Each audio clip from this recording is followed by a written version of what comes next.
Hey, movie lovers. You can enjoy Real Nerds Podcast in many ways. You can go to our website, realnerdspodcast.com. There you'll find articles and the podcast. You can go to our YouTube channel, and you will see the Real Nerds Pod Show. We're also on Blue Sky. Hey, did you know Facebook is still a thing for people? Yep, we're on there too. We are also on Threads. There are many ways to interact with us. All our film adventures are posted on Instagram. If you have a social media account, you can find the Real Nerds Podcast. Camera, action! Well,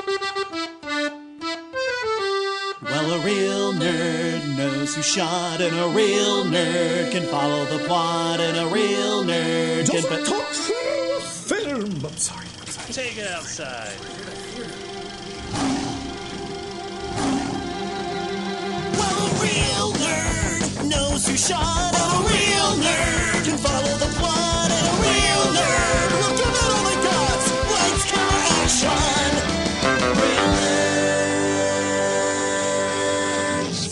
Welcome to Real Nerds Podcast, officially the greatest podcast about movies on the internet. I am Ryan. I am joined by Brad. Hey, what's up?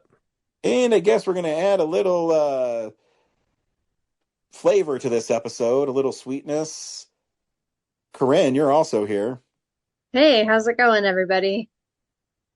Every week we see a new movie in the theater, usually, and we podcast our experience of the world.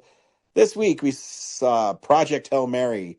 Stay tuned, we'll recommend the film or not, play the trailer, and then spoil it. We also talk about the nerd news of the week and what we've been watching.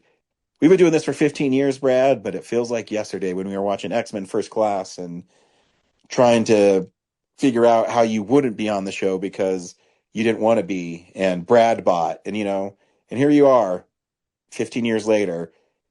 The lead host. How did I make that transition? You son of a bitch! I'll fucking kill you! And we've really expanded by having a female perspective on here. Yeah, what have you been up to? It's been a few episodes.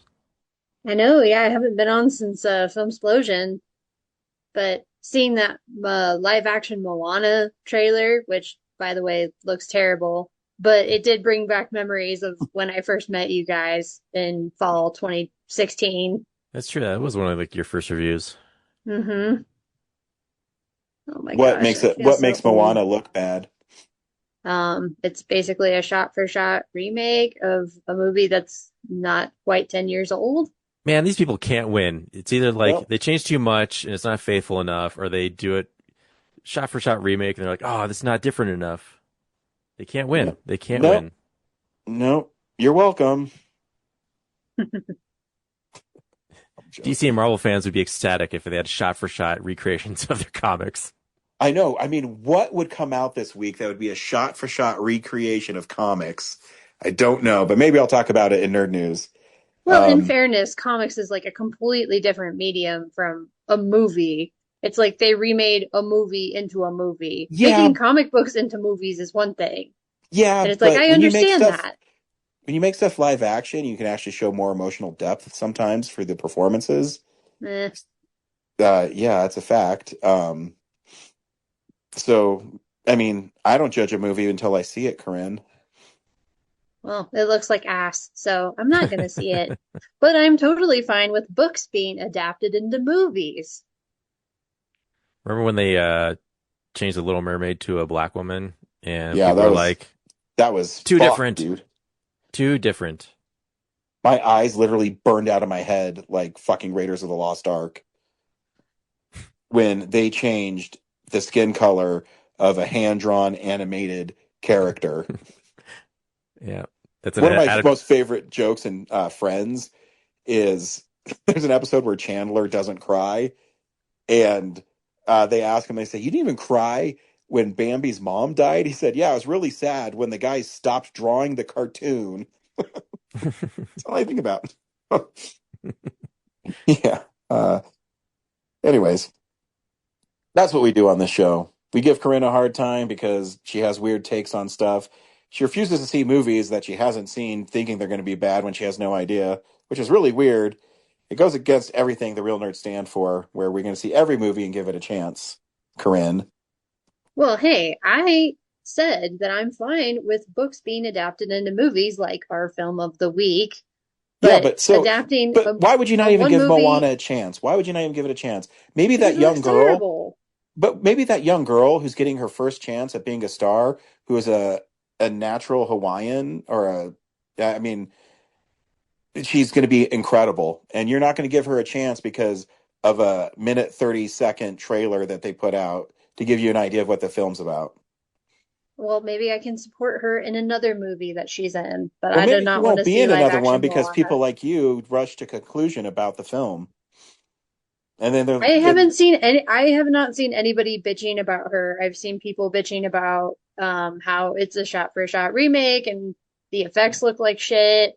It's why do basically you, just CG animated because it's like all on a green screen and stuff, and there's like maybe one or two real locations, why do you care what and The other people Rock's think? wig looks Make your terrible. own decision, Corinne. Make your own decision. You Well, don't I have to agree with follow. them. If you want to hear more about me and Corinne arguing, we are going to record an episode of Real Nerds Podcast about the rise of Skywalker and how Corinne is wrong about everything. Oh my gosh, Um, does that mean I have to rewatch that movie for this episode? you probably should, but you don't have to. You don't do whatever you No. want. You can have your shitty takes about not knowing what you're talking about, just like now. Whatever you want to do, I'm totally down with it. Oh goodness. Guys, we only have 40 minutes. Yeah. Well, tell Corinne to quit being such a negative Nancy. Quit being part of I the. Quit I being gave you part of the two bad part different of the internet. segues. I gave you two Quit different being segues. You the didn't bad take part of either the one of internet. them. Quit being the bad part of the internet. I don't This like it when mommy and daddy are fighting. this week on Real Nerds Podcast, we saw Project Hail Mary. Brad, do you recommend the latest starring the dreamboat Ryan Gosling? Yeah, it's pretty impressive. Just a sweet story. I like stuff in space. I like Ryan Gosling in space. I like little creatures that are like sidekicks. Yeah, it's a blast. Corinne? Yeah, I had a lot of fun with this movie. I want to see it again. So, highly recommend it if you haven't seen it already. But she won't because there's this one scene in it that it doesn't look real. Just kidding. I'm such an asshole. No, if anything, that was one of the bonuses of this movie was that they shot a lot of it on location. Like they used real sets and real puppets for everything in the movie. So I appreciated that. Guys, they didn't use green screens. They actually went to space. Hell yeah. It's That's how nuts. fucking I'm saying the green screen was very hardcore. minimal. I was making fun of Ryan the Gosling is. controversy. He doesn't Yeah. fuck around. Yeah, no, this movie's incredible. It's one of those movies where you watch it and you just sit in awe because I also like corpses when they look like corpses in movies. That's a weird detail to I'm just focus making on, fun but of okay. what you guys are saying about it. I Keep sat up with my joking. I sat in awe of the end of being like, "Oh, it's over." Here's the trailer for Project Hail Mary.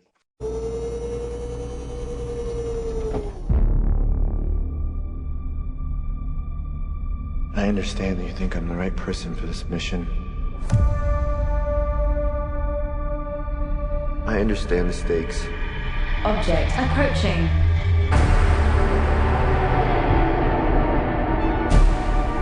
If we do nothing, everything on this planet will go extinct, including us. Dr. Grace, the world is counting on you.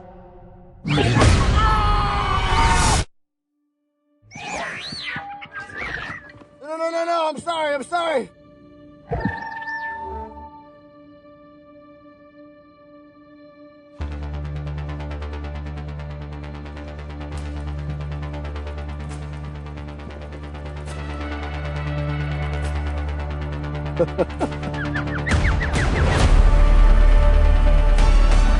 I'm Grace. I'm gonna call you Rocky. We're here for the same reason. His son is dying too. If we're gonna save our planets, we have to learn how to communicate. Check this out. We have about 250 words. Let's find you a voice. Why is a school teacher in space? Nope. Why is a school teacher in space? Try this. I am Rocky. I like. So I have a new roommate now. Hi, Grace. Together, we're pretty smart. But no one's ever done this before. It is time go. I think you mean go time, pal.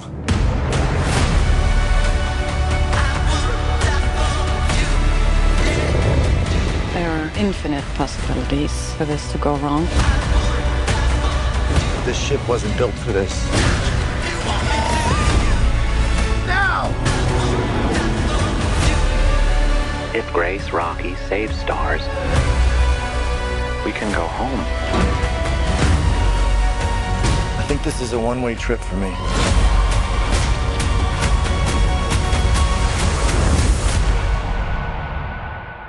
I will not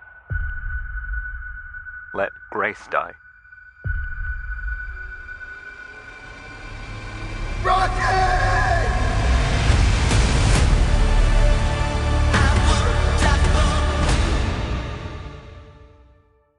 The sun is dying. What are we going to do, guys? What are we going to do? Well, we need to find a disgraced scientist named Ryan Gosling. Isn't that his name in the movie too? It is. Yeah. Okay. So Mr. It's Gosling. Ryland Grace. Yeah. Oh my God. I know. He's so literal. You asked. He's a science teacher because he wrote a paper that nobody agreed with. And then as the sun is losing its power, or I don't know what you'd call it. Energy. It's energy, power. It's HP. The world scientists turn to him, and because he has this theory that everyone laughed at him for, but now they say, oh, maybe he was right all along. And what was really interesting about this movie is I love how it was telling his story in the present and also how he got there in the past, because he doesn't know why he's on this ship, and he has to kind of piece it together. And while he's on this ship to try to find a way to save the sun, he comes across another ship of an alien life form, and he's trying to figure out if it's a hostile or not. And when he finds out that it's a friendly ship, they're able to create a walkway, and he finds a little rock creature that he affectionately names Rocky, and they work on solving this problem together because this substance or living organism is also killing his planet. So it's killing all the stars but one. Yes. Tau Ceti, whatever. So they work together, and it's they work together to try to solve the problem. And what I really loved about this movie is it felt hopeful throughout the whole film. There was no there's no part of it that was cynical to me. It all felt really genuine. And I think that's the power of Ryan Gosling. It seems like no matter what he does, you want to root for him. Whether he's Ken, whether he's a jazz piano player, whether he's a scientist who is the only one alive on this, spaceship, and his only friend is a rock. Whether he's a sleazy detective. Yeah. I don't know, man. There's something about Ryan Gosling. He's just fun. Yeah. Well, I think Lord and Miller give him a lot of comedic opportunities to turn that charm factor.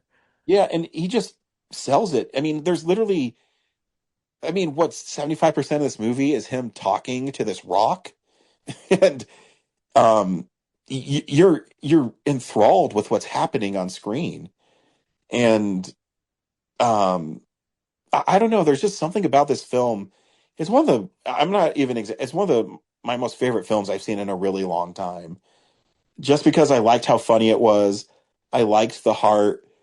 I was teasing him earlier about his shipmates dying, but when he kind of gives them a eulogy and he doesn't remember who they are, dude, it was touching.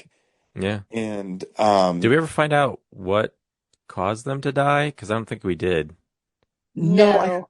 We learned. Yeah, we learned Rocky's crew died from radiation, but Yeah, I I want to watched say a maybe there's a video. leak. Yeah, I'm not. Yeah, I think it was kind of implied that there was something going on, but I watched a video with the author who wrote the original book, Andy Weir, the same guy who wrote The Martian, and he said that he hasn't revealed that yet because he's holding on to it for potential sequel materials. Hmm. Okay. That's awesome. I don't know. There's just I don't know if you guys felt the same way, but I just felt hopeful watching the movie. And it doesn't have to be so, everything people push is darkness. And this movie really didn't have that, even though sometimes the subject matter was heavy. Yeah, I think like another movie of this kind would have been like, is humanity worth saving? Yeah. But yeah, it's really about like his lack of courage, I guess, and like just Mhm. facing adversity.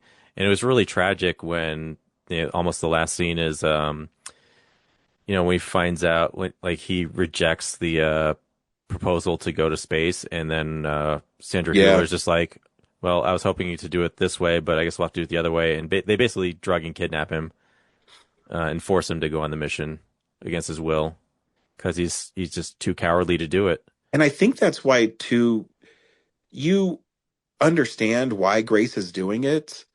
But at the same time, you want him to be the hero. You know what I mean? Hmm. But he's just not that guy until this is why this movie's brilliant.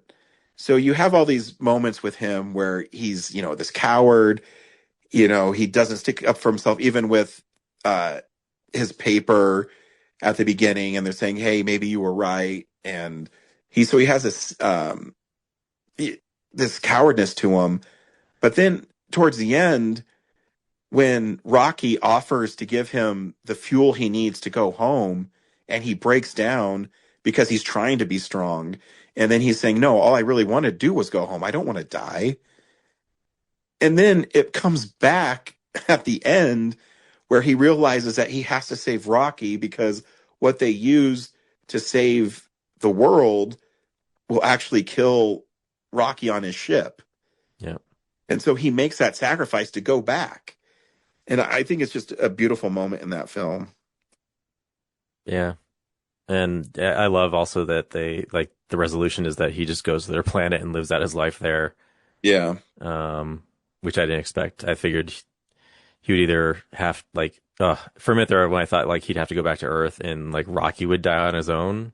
I was like, it's not going to end here, is it? Yeah. You just crush me. And that's what I mean, because so many movies now seems like they would go that way, Yeah. or he'd almost would make it to Rocky and he'd find his ship in pieces and then they both would die. Yeah. I know they teased for a second where like he does make it to the ship and Rocky doesn't show up right away that like, it already killed him. But yeah, it was nice that didn't happen. Yeah, I was kind of in the same boat where, like Ryan, I did think that yeah, there was a lot of underlying like hopeful tones in the movie. Like I was never really worried for Earth or for Rocky's planet. I was more worried for the two individuals. I was like, yeah, they'll probably figure out something with the Talmiba. They'll send stuff back. But the question is one or both of them going to die in space? And then, yeah, like Brad, I thought, once he figures out that Rocky is susceptible because they grew the Talmiba in Xenonite, that he was going to go and find Rocky, and then Rocky was going to be like dying, like already dying. And so basically Grace would just be there to comfort him in his final moments. Yeah. And then they would both essentially just die out in space. But this was way better. I really liked how it ended. It was still kind of bittersweet because Grace doesn't go back to Earth, at least not right away. Like he does say like there is a possibility that he could go back to Earth, but it's like he's enjoying being on Arid. And I'm like, that was so cute. Where the last shot was him in the class on Arid. And I told my friend who had read the book, I was like, they really should have opened the first sequence of the movie should have been him teaching the class on Earth. So then it would have been a perfect bookend. But I get why it's structured the way it is. Yeah, I also wish there was more resolution of like, holy shit, there's extraterrestrials. Like, I want to see the Earth's reaction to like, cool, we saved the planet, but we're not alone. What the fuck? Like, what do we do now? Like, And it does sound like the Iridians like can build spaceships and stuff capable of going to Earth since Yeah. they were offering to take Grace back. And I'm like, yeah, we could almost have some exchange where the Iridians and the humans have, yeah, some kind of a coexistence or just a friendship or something. It's like that would Yeah. be interesting. I don't know how that would work because I think we know how Earth would treat the Iridians. Oh, sure. Immigrants. Great. They're taking all of our scientists. Yeah. Yeah, I Rocky was so cute. I found out after the fact that it's mostly a puppet. Yeah. Like I'm sure there are a few shots where it's like digital or digitally enhanced, but yeah, for the most part, it's a puppet. And his main puppeteer, which apparently they called them the Rocketeers. Yeah. Yeah, his main puppeteer is also his voice actor. That's awesome. Yep. you know, you also get Meryl Streep in there. Yeah, Yeah, she I can do love that anything. scene. Yeah, Yeah. I love the scene where they were picking out Rocky's automated computer voice. It was adorable. And I love Yeah. how he kept repeating words, amaze, amaze, amaze. Uh, what was it? Fist my bump. Yeah. Oh yeah, That's a it's good my one. I'm gonna say that to people from now on. Mm-hmm. Yeah, it kind of gave me Grogu vibes a little bit, just like how they're able Yeah. to take a puppet and make it feel so alive and get it so invested in it. We were It's just like, talking about no, this is a real individual here. we were just talking about this in the Ninja Turtles 2 episode of just like how impressive the animatronics really are, and I don't know why people criticize them so much. Like they're more convincing to me than CGI But most of the time. because what it is it's tangible. Yeah. When you see CGI, you know they're not really there. No matter how impressive it looks, but it can never take the place of the performance, you know? And there's Yeah. something to it. Even in the Mandalorian and Grogu trailer, you know the Mandalorian, the Grogu is a puppet, and it's adorable. And it's the way it moves. It doesn't move super smooth, but there's something about it. And you know, with Rocky in this, yeah, he's the character. Part of him is his movements, and you need that, and it creates something that is irreplaceable. I think to when you watch film. Yeah, also like I like how he has little tattoos about his mission in him. hmm Like that's cute too. I think there was one where he was talking about his mate, where he had like a tattoo specifically to like indicate his mate or that like he had a mate, kind of like an engagement ring or a wedding ring. Yeah. It's like, Yeah. oh, that's kind of cool. I don't know, I'd have to see the movie again, but yeah, it was kind of neat that he didn't have he didn't have eyes, he didn't have a face, but somehow you were still able to kind of feel what he was feeling just through the performance. And yeah, I think it's a good thing to have some kind of physical reference on set so that Ryan Gosling or, you know, any of these actors have something to act against rather than just there's an alien over there, act into open air. Like that's Yeah. it. Like that's all you have to go off.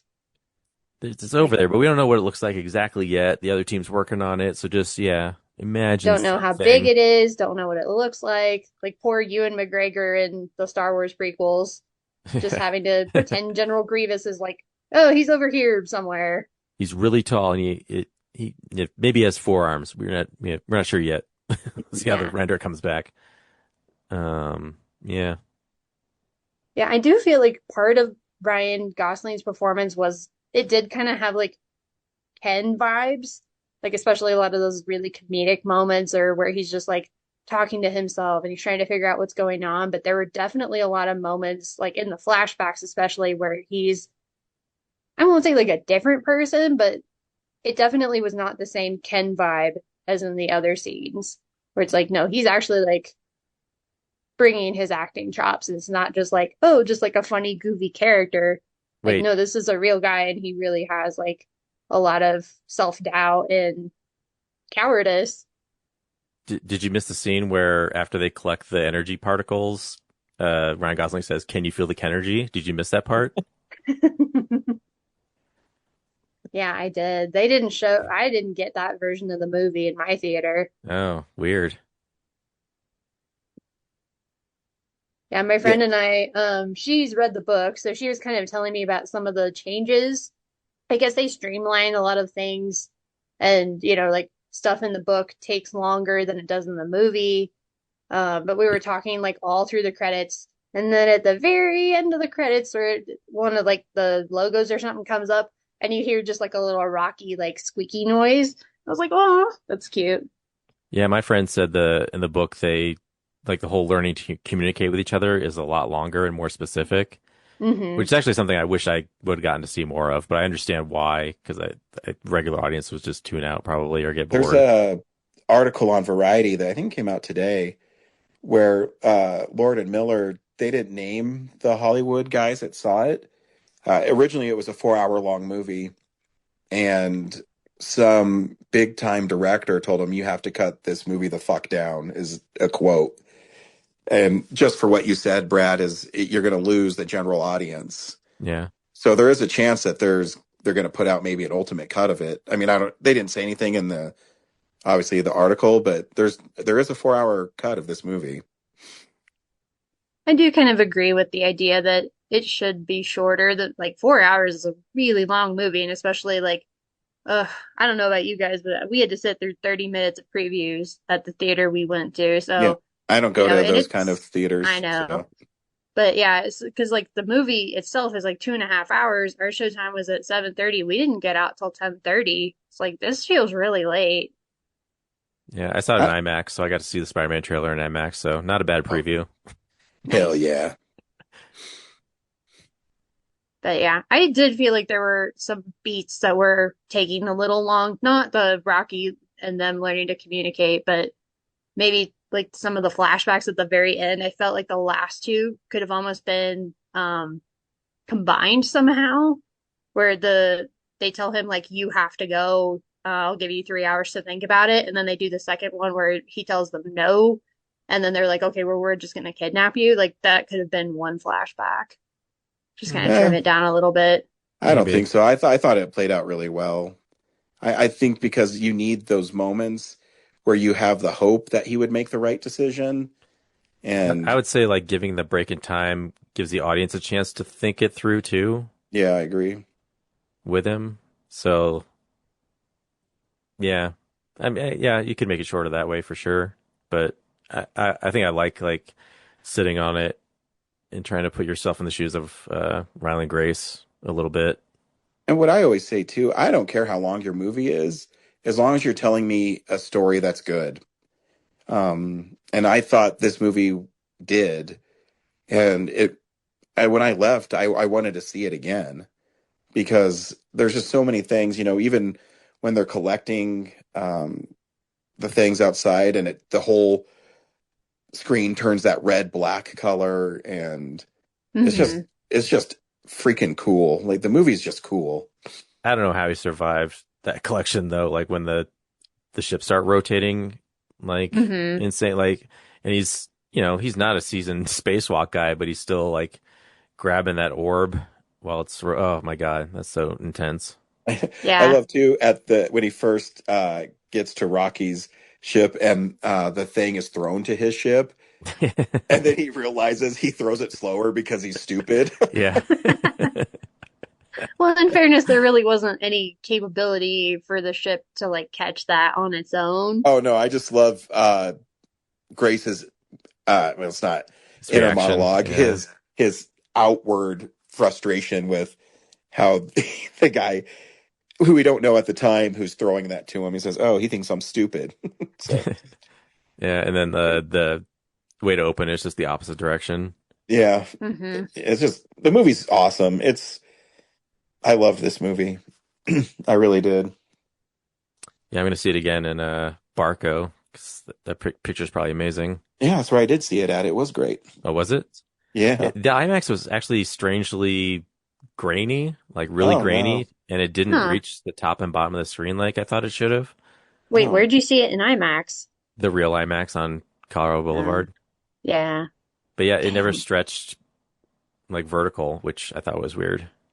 Yeah, the Barco one, it always looked really great. That red and black scene where he's collecting the stuff, and then when they're going on to the planet, the colors of the swirls and stuff. Oh man. Yeah. I Yeah, got the worried. whole sequence of collecting the stuff on Adrian, like that was such a really good sequence. Like even though I felt confident both of them were gonna live, there were definitely moments where I was like, oh shit, maybe they're not gonna live. Yeah, I think there's something up because like the Spider-Man trailer looked amazing, and then it switched over to the Mario Brothers trailer, which is the old one, still there, and it had the same grainy, like stretched out look to it, and it never really recovered. So I think something happened, and I don't know. I'll have to see it again, I guess, to compare. But it was like a 7 p.m., so it wasn't like 4DX where I feel like they, cheat things. But yeah, Yeah, Barco.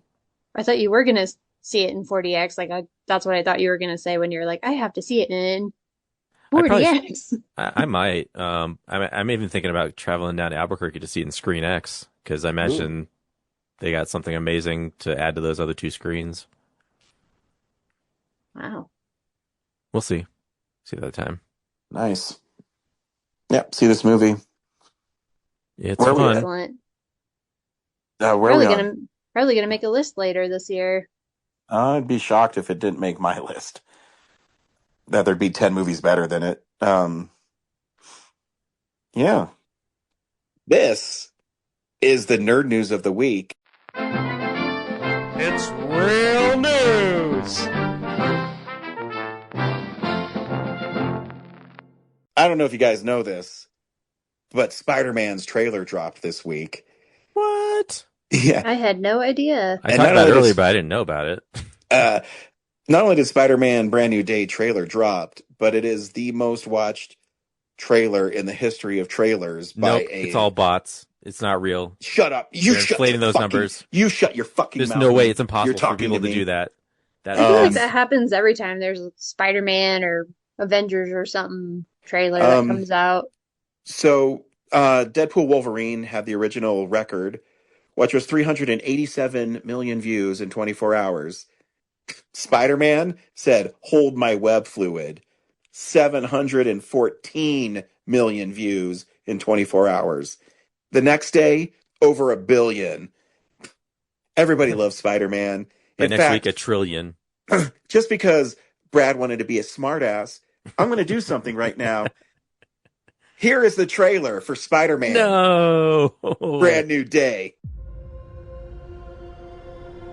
I can't believe our first day at MIT. MJ, come on. Pretend like you're not the happiest you've ever been in your entire life. I can't. I knew it.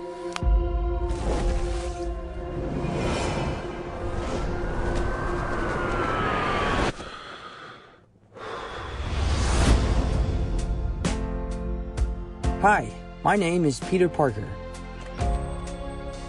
You don't remember me, but we used to know each other. Something bad was going to happen, and the only way to stop it was to make everyone forget about me. Because I'm not just Peter Parker. I'm Spider-Man. The hell, Frank? You just hit me with a van! Quit your whimpering. Suit yourself. Mother. Go home! And sometimes Spider-Man has to do the hard thing, even if it breaks Peter Parker's heart. What is happening to me?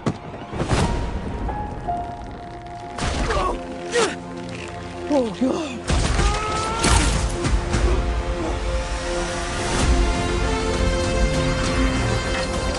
Excuse me, Dr. Banner. I need your help.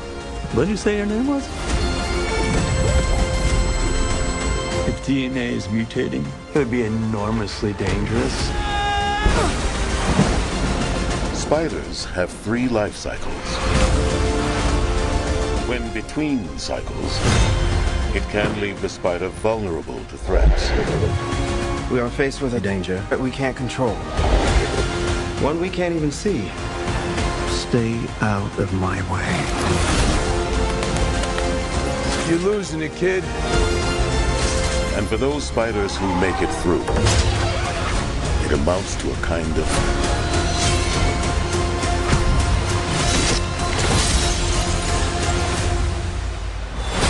rebirth.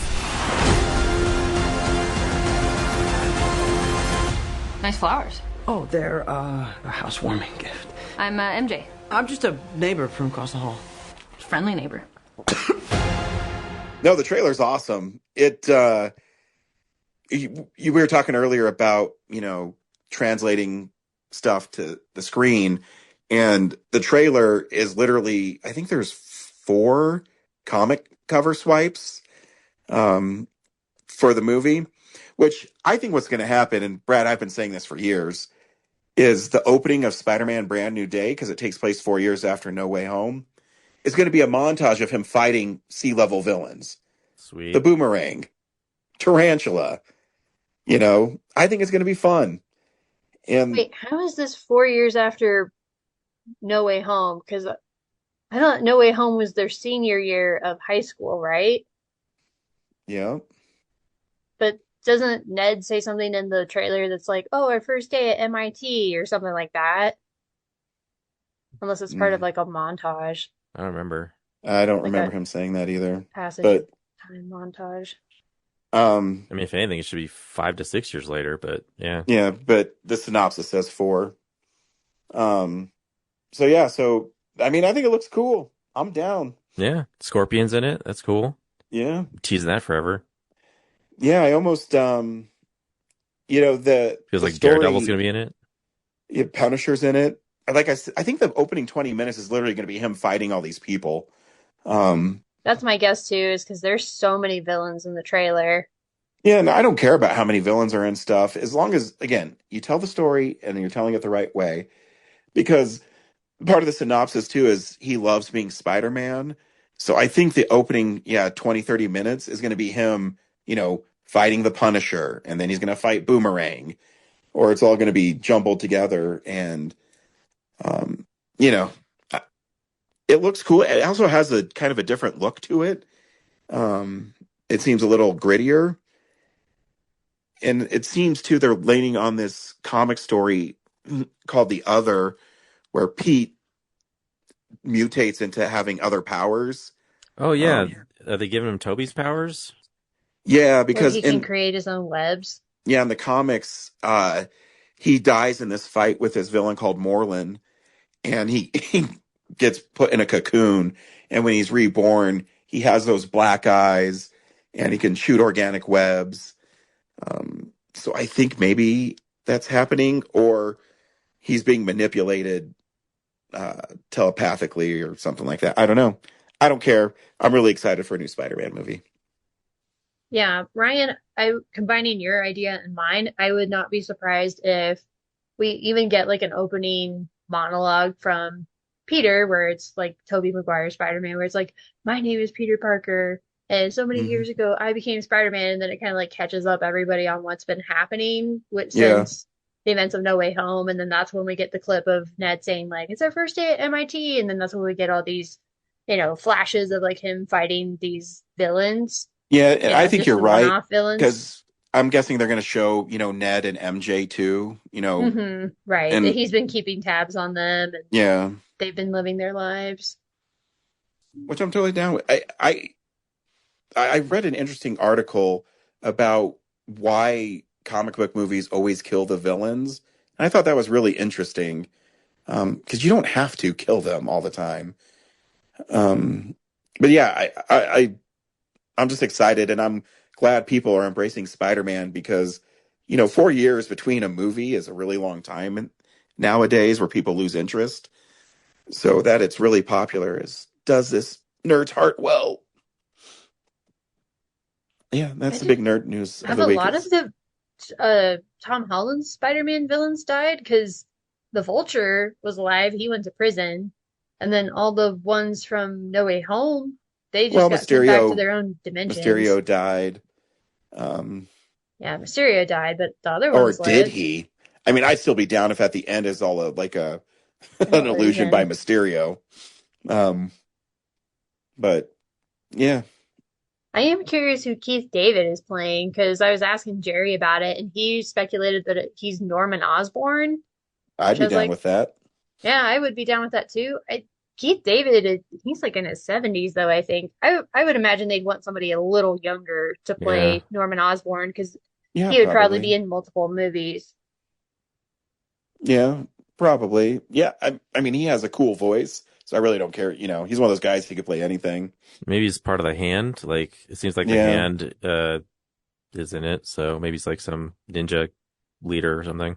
You know, and the big speculation too is there's that one scene in the trailer where Spider-Man's jumping towards the Hand, and some of the ninjas at the bottom of the screen are looking not at Spider-Man. So they're thinking they're pulling a No Way Home where there's other heroes in that shot. Yeah. Which Yeah, Keith could be. David is 69 years old. Yeah, so yeah, I'm stoked. It's cool. You know, I was bummed because they haven't shown anything, but it's kind of cool that they haven't shown anything and the movie opens in 4 months and people are that excited for it. So Speaking of like secret trailers, have you heard this theory about the Disclosure Day movie? no. What about It's- it? It might be a Close Encounters sequel. Oh, you know, Um, it might be. yeah, it's like I don't know if Richard Dreyfuss is going to show up in it, but But you know who's the star Is of he it, still right? alive? Colin Firth. Nah, no. It's the greatest actress of all time. that chick from the Devil Wears Prada 2.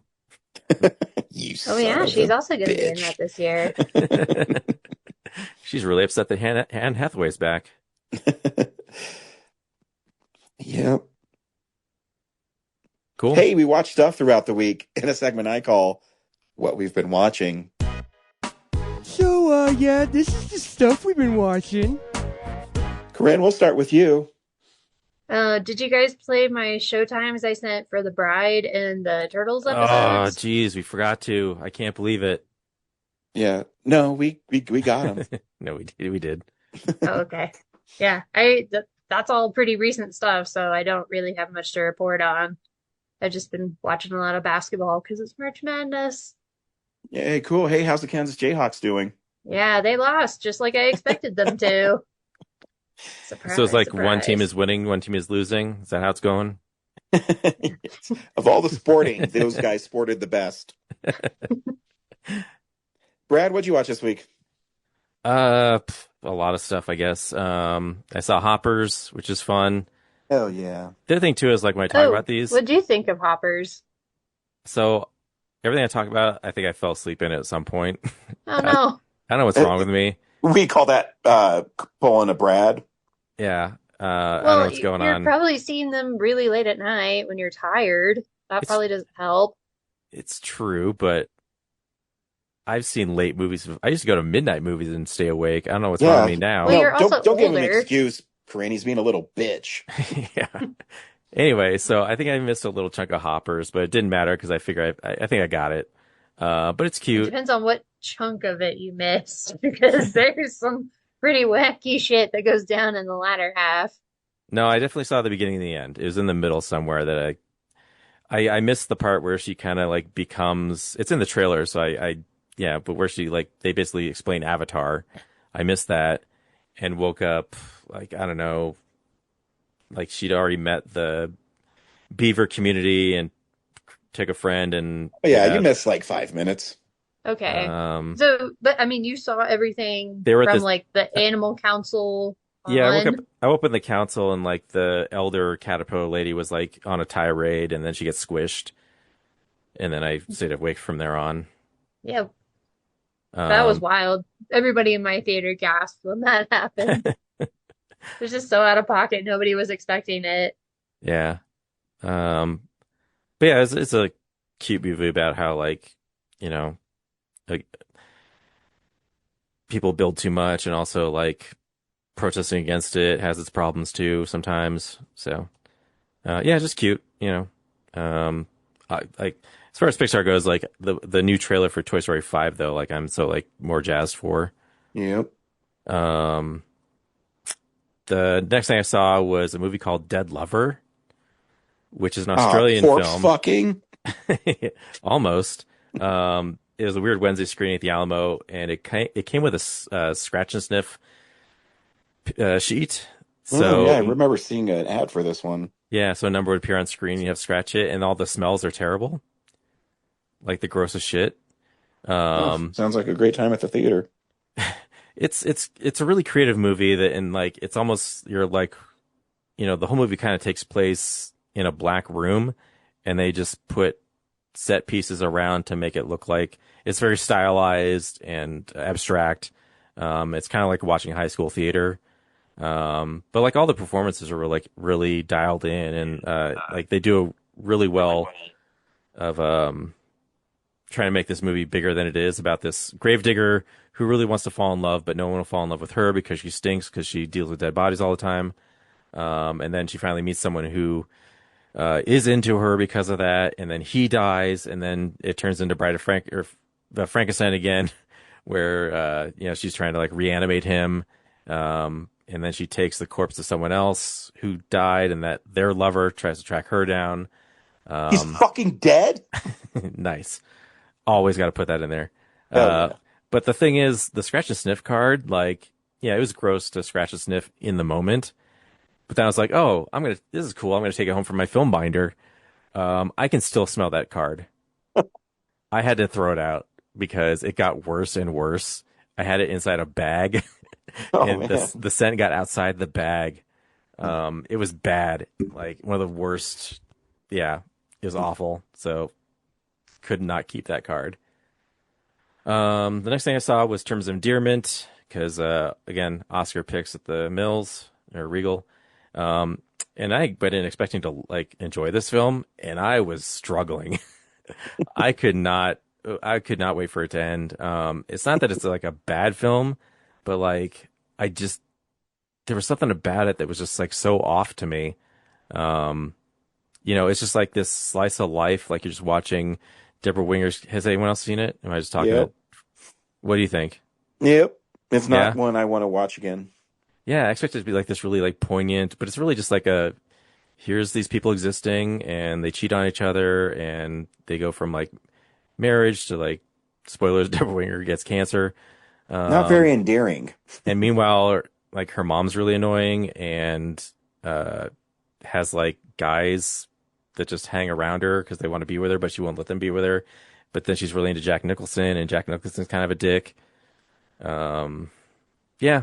And that stuff happens, and she's constantly afraid that Jeff Daniels is cheating on her. Yeah, it was very much like the same vibe as Ella McKay, just not like politically. The same thing. So yeah, whatever. I mean, the performances are good. Everyone's like really good at, but the story wise, I was like, I don't really care about what's happening. And then I saw Ready or Not 2. Here I Come. Hey, I saw that too. Nice. Maybe I'll save that for the end. Because I also watched Undertone, and that was just like expecting to see like the scariest movie ever made as it was advertised, and it just felt like this Paranormal Activity that's not like found footage, Like I my favorite type of horror film. Again, I fell asleep in it, and everything I saw was just like this woman listening to a podcast, and the other guy she's talking to on the podcast, I don't know, like his performance just feels so extra. There's something about his voice and his tone that was just like, he's always like, oh, I'm reading here that this story, blah, blah, blah, blah, blah. I don't know. He just had like an answer for everything. He's always searching the internet and then just like making up, like trying to make everything seem like more scary than it was. And meanwhile, she's got her mom upstairs who's, I think, sick or dying. And that's like the creepiest part, I guess, is her being weird upstairs. I don't know. Let's see. And then the last thing I saw, I saw Wings, which we talked about a little bit, alluded to in the other episode. Yeah. The original Best Picture. Wow, Winner. you went and saw that in theaters, huh? Yeah.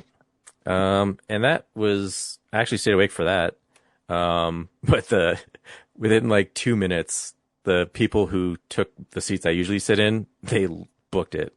Like, I don't know if they were like in the wrong theater or something, but they did not get past the title cards. Wow. The reading. But yeah, it was cool to see like a silent film, in the Regal, projected all big and stuff. And it did feel a little long. the story wise. You know, it's these two guys who are after this one girl, and then they have to go off to fight World War One, and then they become pilots, and it's really tragic when the one, you know, they eventually fight each other and become friends, and then you know, through a series of errors, the one ends up killing the other on accident. But yeah, that was cool. And the last thing I saw was Shakespeare in Love again. I've seen that in a while. Yeah, won Best Picture over Saving Private Ryan, I guess. Deservedly so. I mean, it's really creative, like basically just telling Romeo and Juliet again, as if it was Shakespeare himself. But I'm like, is it that more interesting than the dilemma of sending like 8 guys to rescue one dude? You know? Yeah. Like there's a lot more conflict going on in Saving Private Ryan than Shakespeare in Love, where it's like, she can't be with him because she's like, by law, has to like marry a rich dude. Okay.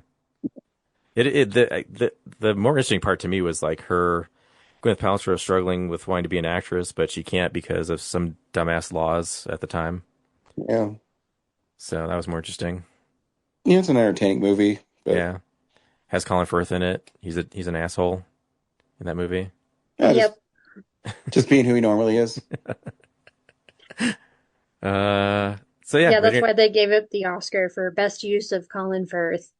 Because he's not in Saving Private Ryan. He probably should have been. He could have been. He could have been a British general or something. Yeah. Yeah. I mean, he's in 1917. That's what he does. True. Yeah, and the last thing I saw was Ready or Not 2, Here I Come. Yeah, it's a fun movie. It's fun. Like, I think the thing I don't like about it is it just feels like the sister relationship is very trite and forced. Like, I don't like Catherine Newton's character. Like, she's really that upset that her sister took off and left her behind in a perfectly fine foster situation. Yeah. And her sister went off to New York to like build a life for herself. Like, how is she going to pay for both of them to, it just like, yeah, their little conflict just didn't matter to me. And then, the whole like upper level of satanic cult thing wasn't that interesting to me. Like, it didn't seem like a better idea than the original movie, or like, it didn't seem like anything new. But it was really just like the kills and everything in between of like the family members being tied to those people. So like they die. Yeah, yeah, you're right. I mean, it's not as good as the first one, but I still had a lot of fun watching it. I love Sarah Michelle Gellar, obviously, and she's really good in it. Yeah. And yeah, I was surprised her character did try to help her. Like, I thought that was like a whole play the whole time. Yeah, she dies kind of brutally too. Yeah. But yeah, but there was fun, the one brother who signed his rights away to his wife who didn't want to do it. Yeah. And, yeah, so there's fun to be had for sure. The ending I thought was really cool. Yeah. Yeah, it's, I didn't know the first one needed a sequel, so that they made one, I'm totally down with. Yeah, I was just hoping like the game would be more interesting, but it really wasn't like anything extra. It was just kind of like, kind of the same as before. Yeah.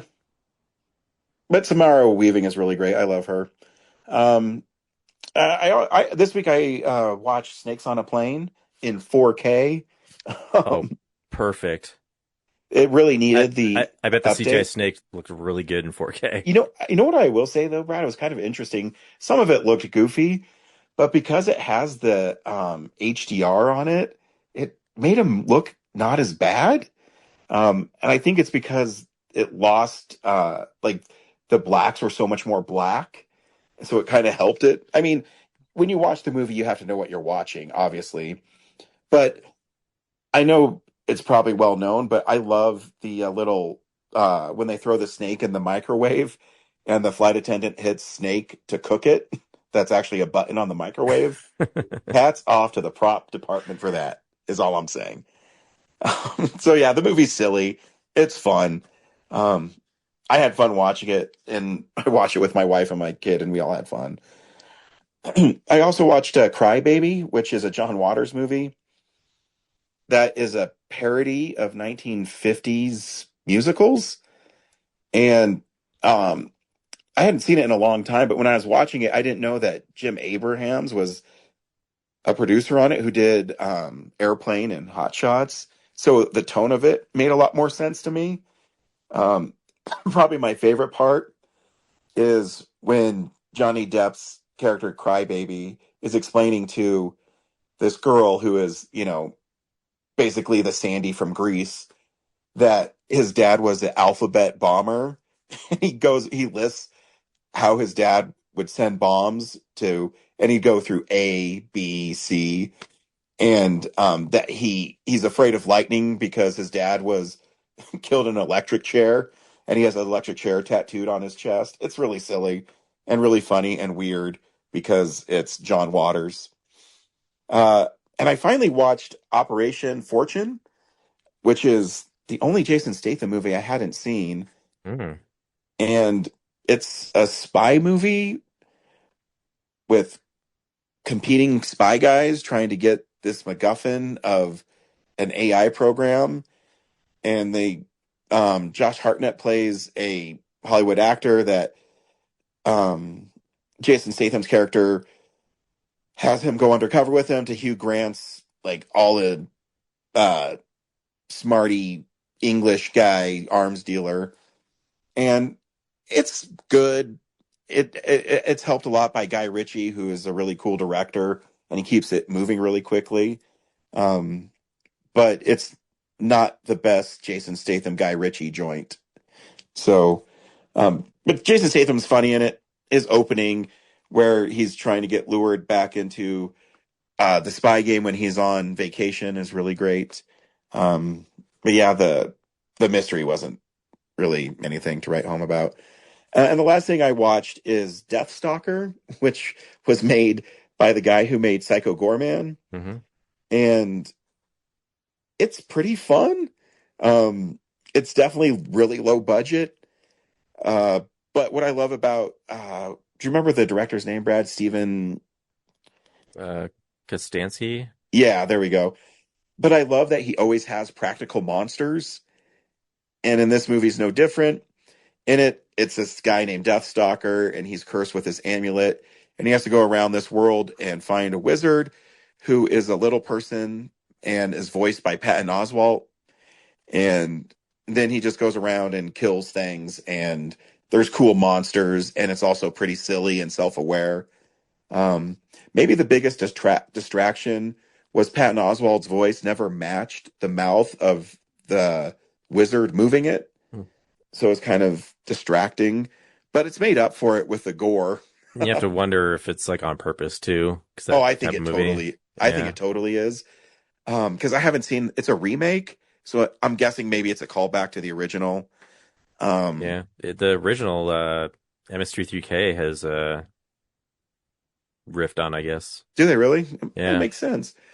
I mean, it's cool. There's parts where people are getting sawed in half, and there's this one really cool shot where a guy's pierced in the heart when he's stabbed, and it zooms in on his chest, and it shows the part of his heart that got stabbed. It's pretty cool.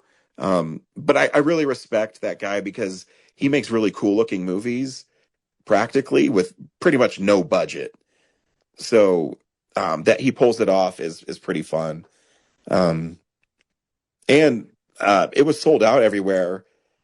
And I went and got it at Vinegar Syndrome in Denver, and it was only $17 for the Blu-ray. So, I mean, I think it's worth it. It also has about an hour and a half of special features on it, like all of his stuff. So it was really fun to watch.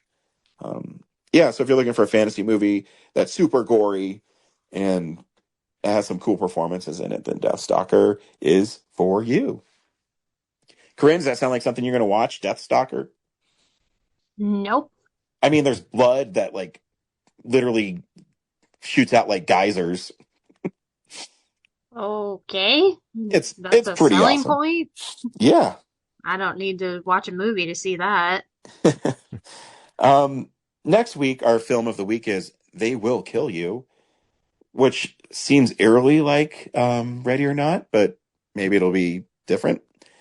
I mean, it's just another horror movie. I feel like all these horror movies are roughly the same. I know there's different subgenres, but it's like, if it's in the same subgenre of like creepy cult or, you know, invasion, home invasion, whatever, it's like, you know, it's all basically the same, isn't it? As someone who's seen it already, it is more of an action movie like John Wick than it is a horror movie. Oh, cool. So, yeah. So that's our film next week. Corinne, thanks for stopping by. Yeah, thanks for letting me join you. Hope to be back, I don't know, roughly a month from now, so we can talk about some Devil Wears Prada. Oh, glad to have someone else to talk to besides this guy. I've been talking to him alone for like 3 months straight. Hey, fuck you, man. You know, I'm pretty sure you guys talked to each other pretty much all last year, except for like a couple of episodes like Zach was on and I was on. So. Brad and I are the last nerd standing. Sad. Yep. Yeah, last year you were on twice and Zach was on twice. Yep. And Zach Bynes joined us. Oh yeah, that was a fun one. But yeah, that's it. But hey, we like to party. And where we party at is at the movies. And we'll see you at the movies. Well, a real nerd knows who shot a real nerd can follow the plot, and a real nerd will give it all they got. Lights, camera, action. Real nerds. Thanks for listening to Real Nerds Podcast, a Nebulous Visions production. Stream or download episodes, read articles at realnerdspodcast.com. Stream us on Apple or Google Podcast, Stitcher, Spotify, or iHeartRadio. Follow us on Facebook, Real Nerds Podcast. Twitter and Instagram, @Real Nerds. Watch us on YouTube, Real Nerds Podcast. Email us at realnerds@gmail.com. Call us at 720-6nerds5.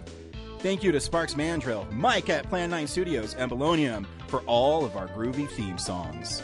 And that's how you fucking do it!